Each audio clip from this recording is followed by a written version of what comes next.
안녕하세요. 방구석 성경 만담 시간을 시작합니다. 오늘은 열왕기 상하에 대해서 좀 살펴보려고 합니다. 이 열왕기 상하, 이스라엘의 왕들의 이야기, 이스라엘의 역사라고도 뭐 볼 수 있겠죠. 그런데 이제 솔로몬부터 시작해서 다윗이 죽는 내용이 들어가거든요. 솔로몬부터 시작해서 이스라엘이 멸망할 때까지 내용이 나와요. 그런데 이 열왕기 상하를 보면 이 세상이 주목하는 방식과 좀 다르게 이 왕들을 주목하기 시작합니다. 그러니까 세상은 얼마나 강한 나라를 만들었느냐, 얼마나 부유한 나라를 만들었느냐, 얼마나 백성을 위한 왕이었는가, 거기에 초점을 맞추잖아요. 성경은 얼마나 하나님의 말씀대로 살았는가, 말씀이 기준이라는 거예요. 그러니까 하나님의 말씀에 따라 살았던 왕에 대해서는 굉장히 좋게 또 자세히 기록하는 반면에 그렇지 않은 왕들은 스쳐 지나가듯이 그렇게 기록하기도 합니다. 그래서 열왕기 상하를 통해서 우리가 알 수 있는 게 말씀이 삶의 기준이구나, 이걸 배울 수 있는 거예요. 그래서 열왕기 상하를 통해서 말씀이 삶의 기준이구나, 이것을 깨달을 수 있는 그런 시간이 되시기를 소망합니다. 오늘은 열왕기 상하 서론을 좀 함께 하려고 합니다. 앞서 말씀드린 것처럼 성경이 주목하는 역사와 세상이 주목하는 역사가 좀 달라요. 성경은 가장 강력한 왕을 다윗이라고 말하잖아요.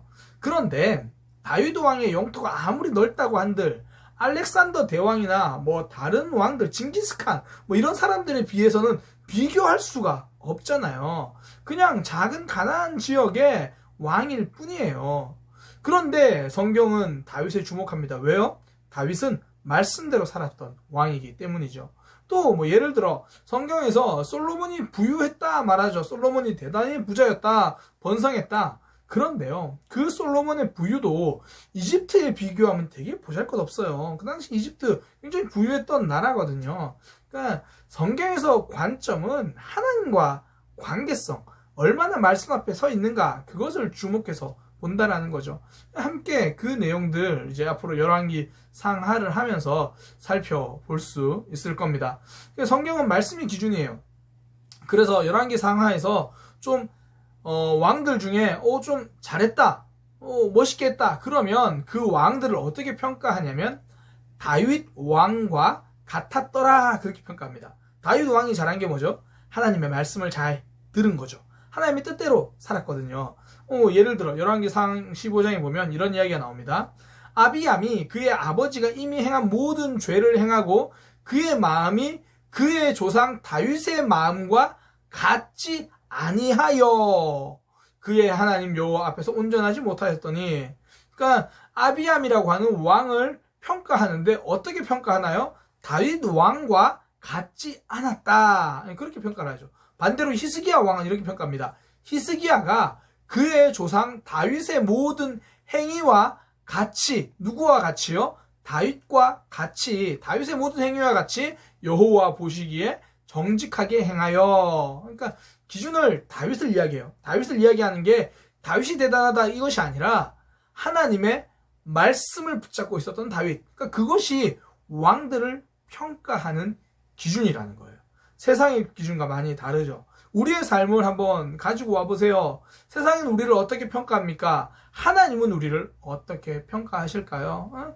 그러니까 다윗이 기준이라고 말하는 그 이유, 그의 삶이 하나님께 순종하는 삶이었고 특별히 말씀에 순종하는 삶이기 때문이죠. 그래서 열왕들과 다윗의 차이 보면요, 열왕들, 그러니까 이스라엘의 왕들 쭉 나와요.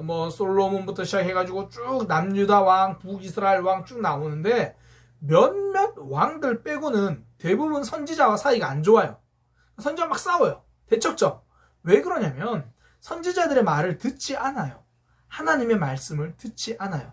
반면 다윗은 어땠나요? 나단 선지자의 말에 귀를 기울였죠. 하나님의 말씀에 귀를 기울였죠. 그러니까 이 열왕기 상하는요, 결국 말씀 따라 살아가는 삶과 그렇지 않은 삶으로 나누어지는 거죠. 기준은 말씀이에요. 그러니까 우리의 오늘 하루를 평가할 때 어떻게 평가하시겠습니까? 오늘 하루 즐거웠다, 오늘 하루 좋은 사람들 많이 만났다, 좋죠. 저는 오늘 하루 좋은 사람들과 가족들과 뭐 행복한 시간 보내는 거 필요합니다. 그러나 가족들과 함께 있으면서 말씀 안에서 움직였다. 말씀이 나를 붙들어 주었고 내가 말씀을 붙잡고 살았다. 그렇게 말할 수 있는 하루가 되어야 한다라는 거죠. 오늘 하루 어떤 말씀이 나를 움직였습니까?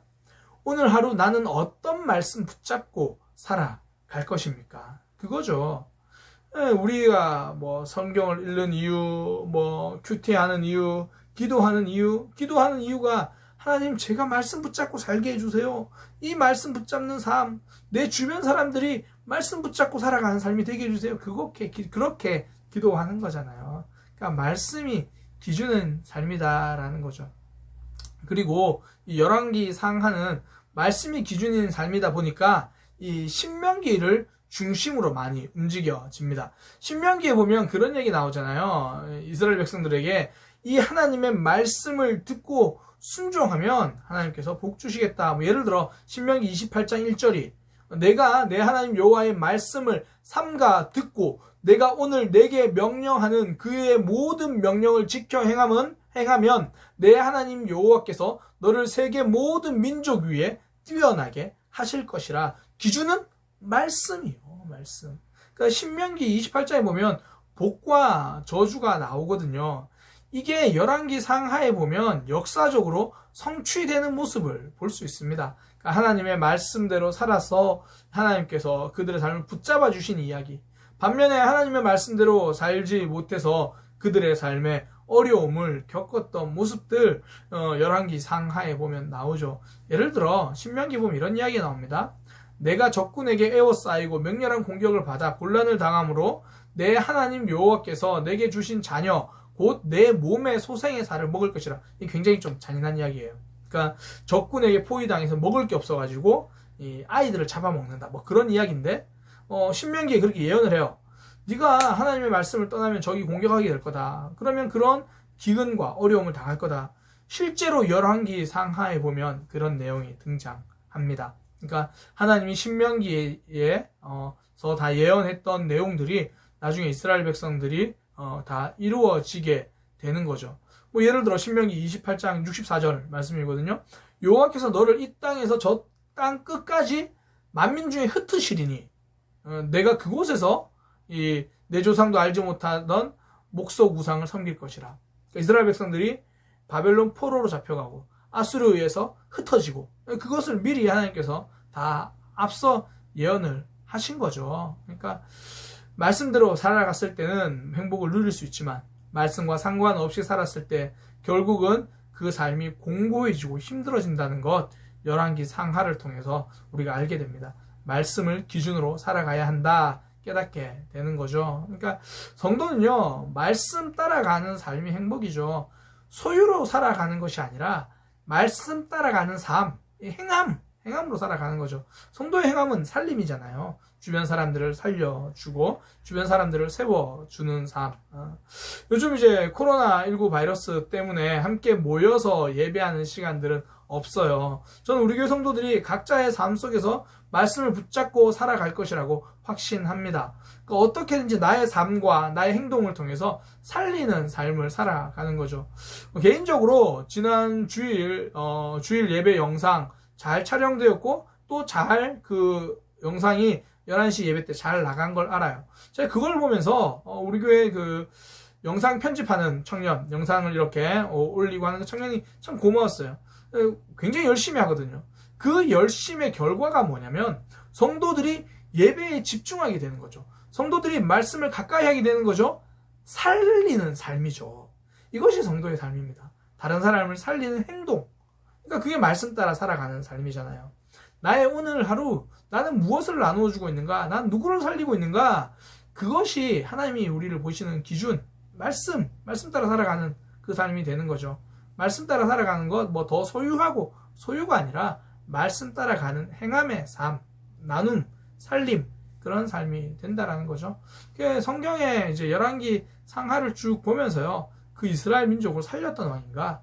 그 이스라엘 백성들을 죽음으로 몰아간 왕인가, 그런 내용들을 우리가 살펴보게 되는 겁니다. 그래서 계속 말씀드리는 건데요. 하나님이 보시는 기준과 이 세상이 말하는 기준이 얼마나 다른지를 열왕기 상하를 통해서 살펴봐요. 예를 들어 이런 거예요. 어떤 왕은 굉장히 길게 통치한 왕이 있어요. 예를 들어 므낫세 왕, 히스기야의 아들이거든요. 히스기야 왕의 아들인데 므낫세인데 통치 기간은 55년이에요. 와, 뭐 55년이면 어마어마하죠. 굉장히 오랜 기간을 다스렸어요. 그런데 성경은 18절, 총 18절만 기록하고 있어요. 55년을 다스렸는데 굉장히 짧게 기록해요. 반면에 요시야 왕은 18년 동안 개혁운동을 합니다. 그 개혁운동을 41절에 걸쳐서 기록하는 거예요. 그러니까 통치 기한은 길다고 오래 기록되는 게 아니에요. 통치 기한과 이 성경에 기록된 분량이 다른 거예요. 왜 그러냐면 하나님의 기준은 얼마나 오래 다스렸냐가 아니니까. 그래서 예를 들어 뭐 7일 동안만 다스렸던 왕도 있거든요. 7일. 예. 7일 동안만 다스렸던 왕이 있거든요. 그 왕이 시므리인데 그 시므리 왕의 분량이나 52년간 다스렸던 아사리아라는 왕의 분량이 또 비슷해요. 그러니까 성경에서 말하는 이 분량의 기준, 얼마나 많은 업적이 있느냐가 아니라 하나님과 어떤 관계성으로 살아가는가, 그거죠. 우리의 삶에 적용할 수 있겠죠. 얼마나 오랜 기간 살아가는가 보다 중요한 것이 어떻게 하나님과 동행하며 살아가는가.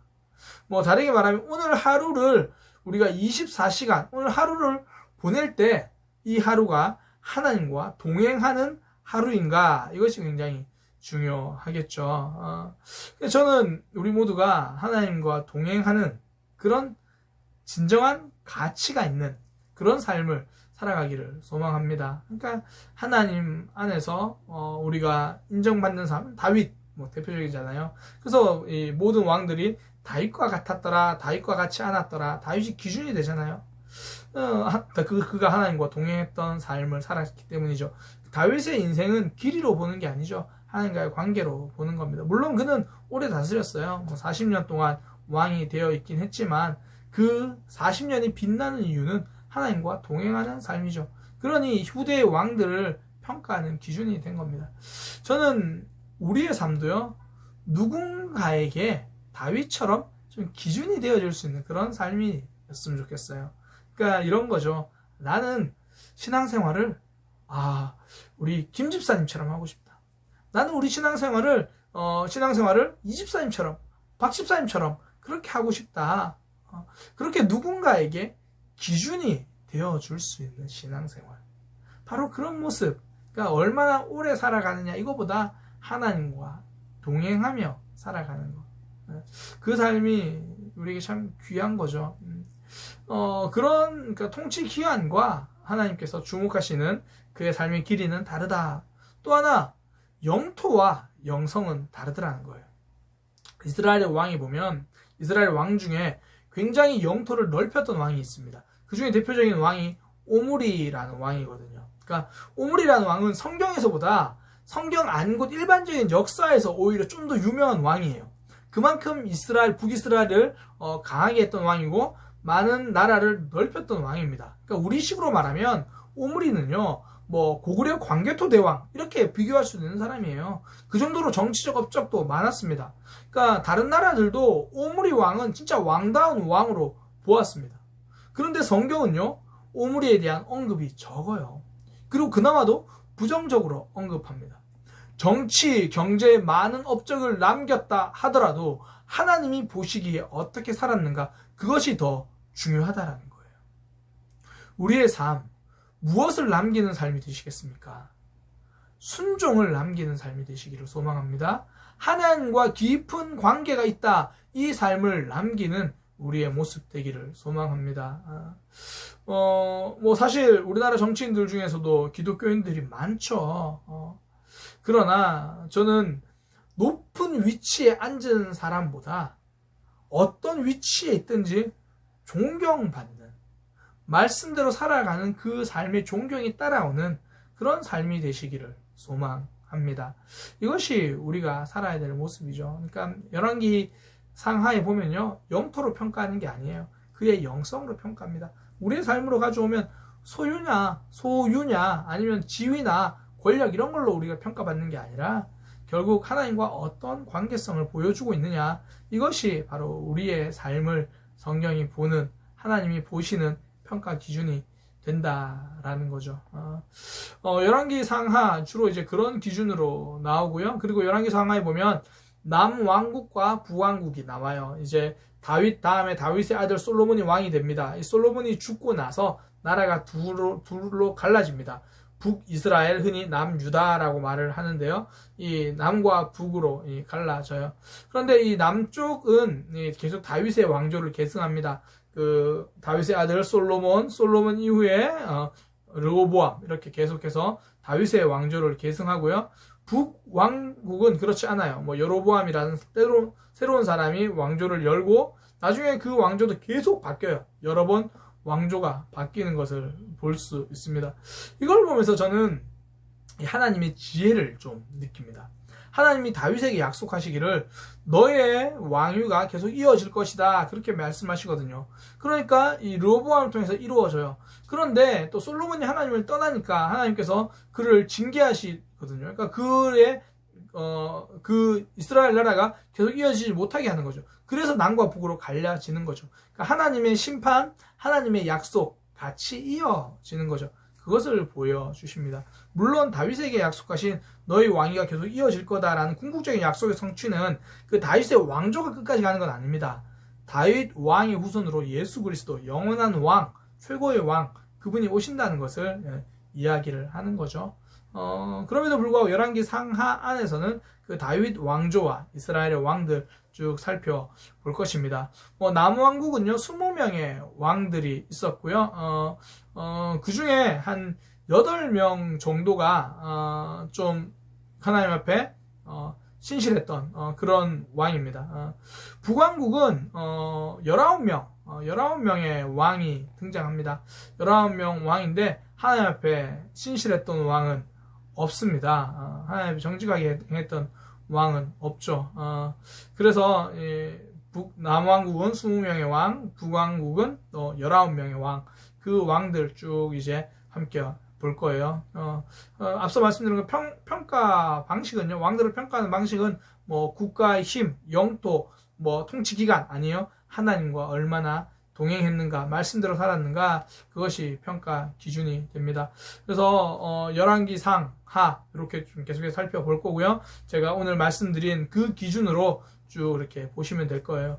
열왕기 상하 왕들 이름이 많이 나와서 조금은 헷갈릴 수 있습니다. 그러니 열왕기 상하 같은 경우에는 방구석 성경 만담을 들으시고 성경을 읽으시든지 아니면 성경을 읽으시고 들으시면 훨씬 더 이해가 쉬울 거예요. 전체적으로 스토리나 이야기 중심으로 쭉 나가도록 하겠습니다. 오늘은 열왕기 상하 서론을 함께 했습니다. 성경이 보는 기준은 무엇인가, 왕들의 평가하는 기준은 무엇인가, 그것을 함께 나눴고요. 그걸 통해서 우리 삶도 하나님이 무엇으로 평가하시는가, 말씀대로 하나님과 동행했던 삶을 평가하신다, 이거 기억하면서 또 오늘 하루 하나님과 동행하는 그런 삶이 되시기를 소망합니다. 방구석 성경 만담 열왕기 상하 첫 번째 시간, 이것으로 마치도록 하겠습니다. 감사합니다.